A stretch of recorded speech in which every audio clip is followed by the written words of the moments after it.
I think he's gone bush for a couple of days just to get a bit of fresh air. But listen, he's recovering well. He had surgery. I think it was on Monday.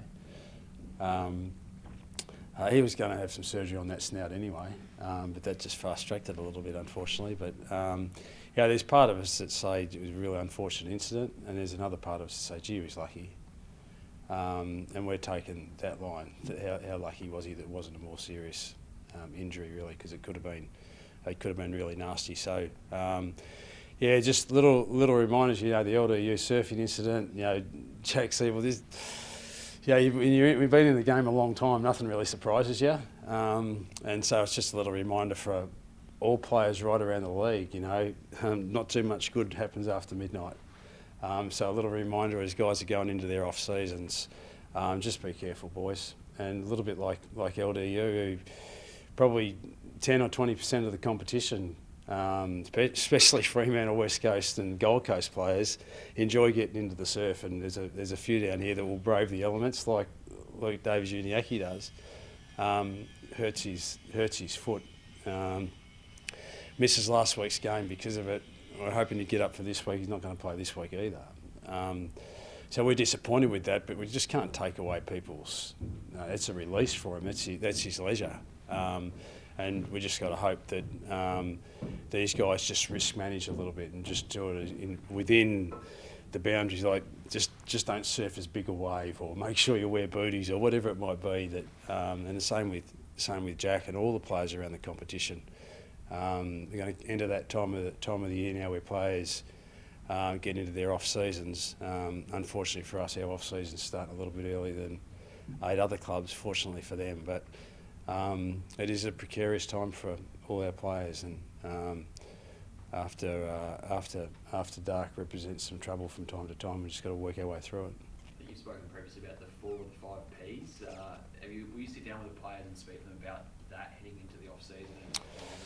Well, I don't think, given the severity of the incident and the drama that unfolded, and a lot of our players being there on Saturday night, it hasn't had to be anyone from management or our coaching group that need to speak to the players, because they've addressed it themselves. They were in a fair amount of shock. It was an incident that escalated out of nothing, and the severity of it, fortunately for Zeebs, it's not more severe other than getting some surgery on his nose, and his face is a bit disfigured at the minute, but he'll recover fine.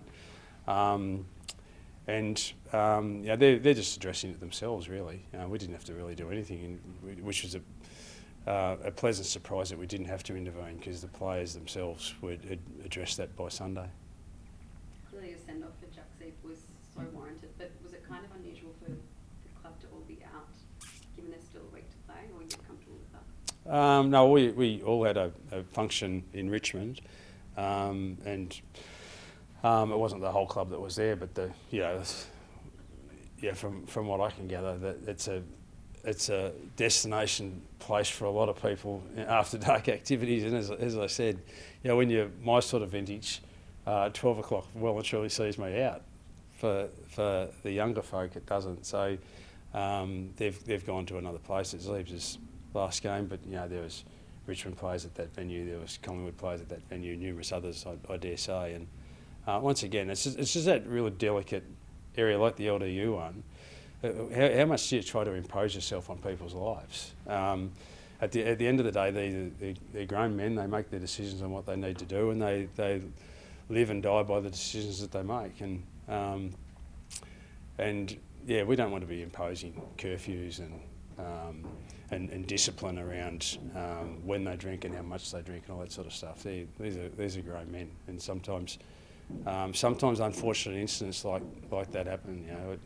I've got a farm property down in the peninsula, and I've had 3 accidents, like serious accidents, in the last 4 years. One of which hospitalised me for 10 days. No, none of you guys knew about it, fortunately, but one hospitalised me for 10 days. And but if someone was to turn around to me and say, you can't go to the farm now because you just missed 10 days of work, then I think they'd get a rude reply. if I turn around to Luke Davies-Uniacke and say, oh, you can't surf anymore, I reckon I'm going to get a pretty rude reply. He's got to risk manage though, and just manage so that he can enjoy the opportunity to play footy as well as actually live his life. Just on the farming accident, can you take us through what exactly that was? I don't think we've heard about that. No, it's better off staying away from that. But it's just what I'm trying to say is accidents happen. It was unintentional. LDU didn't go out into the surf last Wednesday to intentionally hurt himself. He just got dumped in a wave, landed awkwardly, hurt his foot. Came in here pretty sheepish on Thursday after speaking to the docs on that Wednesday, hoping that it'd be okay for Saturday. And as we sit here a week later, it's still not even okay for this week's game. So, you know, these things happen from time to time. You're disappointed when they do, but gee, we're all human. There's been a lot of commentary this week about the benefits of the side winning this week. How do you address that with the players, given sort of the noise heading into this game? Yeah, well, they're competitive beasts, so am I. Want to win. So we'll be putting the best team out there that we can and trying to play the best. Yeah, we went through some vision this morning about how we can defend the ground better. We didn't do it as well as we'd like against Richmond. Earlier in the week we looked at some stuff about our offence where we were really pleased with the way that we moved the ball against Richmond and gave us chances to score. So we're just continuing to work on our game. We don't want anyone to have any sort of thought whatsoever that we got 22 players on the field and a sub that are just hell-bent on their competitive beasts and they want to win. And I know that there's a nice prize out there supposedly of where does that fit, but go and tell that to the West Coast last week. Didn't bother them. And I reckon there's great merit in that, and that's what we'll be pushing for our players to do too. You know, like, so yeah, we'll just take it. Like we've tried to win all games that we've played to date, and we've only won 2 of them. But we're not going to be laying down on the weekend. Do you think it's fair in the competition, or is the right system that there is benefits of losing a game like this? Like, do you think there's other ways that the league could look at it, like a lottery system, like I know you follow US sports, for example? Is there other ways that this could happen rather than not sitting here talking about the benefits of the side losing the game and what will come with that? Oh yeah, geez, there'd be just as many critics that say the lottery system isn't fair either. Yeah, the whole idea of it only ever comes up about this time of the year, and yeah, there's not a great prize on it. But the bottom line is that North Melbourne are where they are because they've been the most poorly performed team in the competition for the last 4 years. You know, and yeah, the whole idea of equalisation. For goodness sake, you know, like the league put in place some things several years ago for the Gold Coast Suns to actually equalise and give them a better opportunity. It included getting Darwin as a zone. It included academy access to their players. It included Rowell and Anderson going to their club. This year they're going to have 3 picks in the top 10. And North Melbourne put their hand up to say, geez, we finished bottom for the last 4 years and we actually might need a little bit of help. And yet it's just accepted that Gold Coast have got 3 picks in the top 10 this year. And just like, oh, well, that's okay. Yet the team on the bottom of the ladder for the last 4 years isn't giving any assistance at all. And we're decrying this, oh, geez, you know, should there be a lottery system for the team that finishes on the bottom of the, in the bottom 4 or whatever? It's just like, just let it play out. Just let it play out because there's whiskers on it everywhere with the lottery system. Bottom line is the team that finishes on the bottom of the ladder should probably get the benefit of the best young talent in the land. Last week that was West Coast. This week it's us. What's the result going to be after this weekend's games? I don't know. But if it's not pick 1 for us, it'll be pick 2, and we'll try and pick the best player we can with either pick it is. And do what we can to make our club as good as we possibly can in the next little while. But the whole idea of equalisation really is to give teams that have been poorly performed, to give them a chance to climb back up the ladder. I guess further to that, where are the contract talks at with Ben Mackay, and would you guys still insist on getting that priority pick after your first selection? Well, we want him to stay at our footy club. And this is the really, really hard part about it. You know, I think it was on record last week saying about Bud, the biggest player in the game is the last 20 years, if not the last 50 years, and he became a free agent and exercised his rights, which is his absolute right to do that. And it's the same with Ben, but by the same token, we've put in 7 really, really big years with him to get him to where he is now. And to be fair, he's had a lot of injury, and early on he just couldn't get his career going. We reckon his best 7 years are going to be the next 7. So we just don't want to just say, oh yeah, he can just go. If we don't feel like we're going to get the compensation necessary for him, then we'll be fighting for him to stay. We want him to stay, because even in this draft, you say, oh yeah, well, take pick 2 or 3 for Ben Mackay's compensation. It's just like, well, let me know if there's a 6'5", 6'6" fullback, centre half back that's in the draft that we can pick up to replace him, and there ain't at that pick. So yeah, it's all easy for a story to be out there in the media, but we've got to once again risk manage for ourselves. It's just like go to the draft and all these picks, but there's not a team in EPL that run out with just a whole team of strikers or a whole team of goalkeepers. You need to have a balance of all sorts of players and roles in your side, and we might have a magnificent midfield, but we'll still be leaking goals if you haven't got someone like a Ben Mackay that can stop him. So he's a key priority for us to try and keep him if we can, but ultimately he'll exercise his right as a free agent to choose what he wants to do, and then we'll have to, once he makes that decision, hopefully it'll be to stay, but if it's to go, then we just got to look at what the options are for us from that point. The way you're speaking though sounds like you might be resigned to the fact that there's a very real chance that you will lose Ben. Where's his head at the moment? Well, his head out, to his credit, is to, and Bud was exactly the same, and our game's a little bit different to other games like NRL. They'll announce 6 months or 12 months in advance that they're no longer going to be playing with their club. NBA is a little bit like that too in some instances, but our game's not. And the way that our game's been played is you stay loyal to your club, you stay dignified, you give 100%. We couldn't question Ben in any way in that space. And still to this point, hand on heart, I don't know if he's made the decision or not. I know that he needs to go through the process for speaking with clubs, but does that mean he's made the decision to go? I don't think anyone really knows except him and probably his close family and management. But what I do know historically is that if blokes haven't signed by now, it's usually a fair indication that they're probably going to move on. But what's Darcy Parish going to do? I don't know. What's Ben Mackay going to do? I don't know. History would say if they haven't signed by now, they'll probably leave. But Harry Himmelberg didn't. He turned around after 12 months of speculation and said, I'm staying.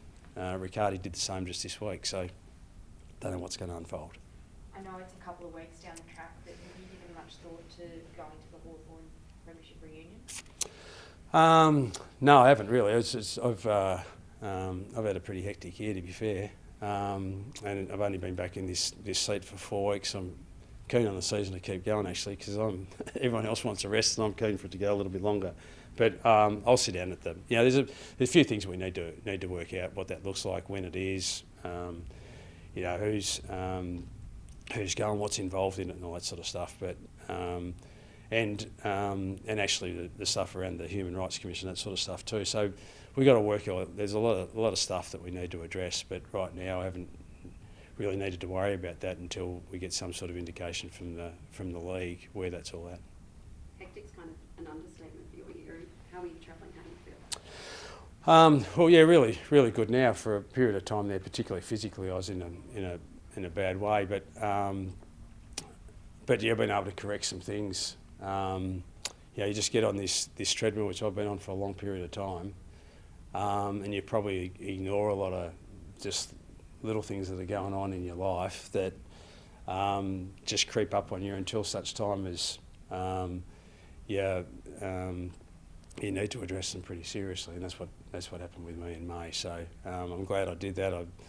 I got prodded in all sorts of different places, and to get a full health check, and need to make some alterations to some of the things that and then some of the ways that that I live my life, and I've been able to spend some time doing that and correct some things and feel a lot better for it, and hopefully that will allow me to survive this AFL treadmill. But I wish I still had the energy of what I had when I was a 35-year-old or a 25-year-old, but this caper is a demanding caper, and I needed to make sure that I got my body right again. And now that's the case, then the motivation and the eagerness to stay involved, but I've had to put some discipline around the way that I live my life. Just last one on the Hawks. You were in this room a few months ago talking about where you felt towards the footy club. Have you patched up any of those relationships or felt the need to mend those since you... No, well, I haven't spoken to anyone from Hawthorn for 12 months. You know, and it's that's difficult, but even though the investigation itself finished up, the ongoing procedure in terms of human rights hasn't been completed, and so until such time, that's why it's difficult to say, oh, you're going to go to the reunion. What is the Human Rights Commission next Tuesday? If it is, then I'll give some consideration perhaps to go to the reunion. But until some of these things actually get these processings get completed, then it's difficult to say what we'll be doing in 2, 3, 4 weeks' time. So that's where it's at. There's just so much stuff that is still unresolved. So once we can get some resolution, some closure to some of those things, then we can probably all get on with our lives. Would you like to see Nick Larkey in an All-Australian placer? Yeah, he's been terrific for us. You know, in a side that hasn't had too many inside 50s compared to opposition clubs, and for him to score as potently as he has been. But we also know where we're at as a footy club. We need to develop. We want him to continue to play really, really good footy like he has this year, but we need more avenues to goal than just Nick Larkey. And you know, our two other guys, you know, Cam Zurhaar and Jaden Stevenson, you know, they were our second and third highest goal kickers, and they've out of the side at the minute through, you know, Bull Zurhaar's having surgery today, and Lukey Mack's having surgery today. So yeah, we need a greater spread of goal kickers through the front end of the ground. You know, you look at a side like Brisbane that is so potent forward of the ball. They've got 3 guys that are capable of kicking, you know, 40, 50, 60 goals, and they've got another 5 or 6 guys that are capable of kicking 20 goals. That's probably why they're going to go deep into September. But Collingwood are the same, and Melbourne are the same. We've got to get personnel into our footy club that can help guys like Nick Larkey out, so that we've got a wide avenue, a wide spread of goal kickers, an avenue to goal rather than just 1 or 2.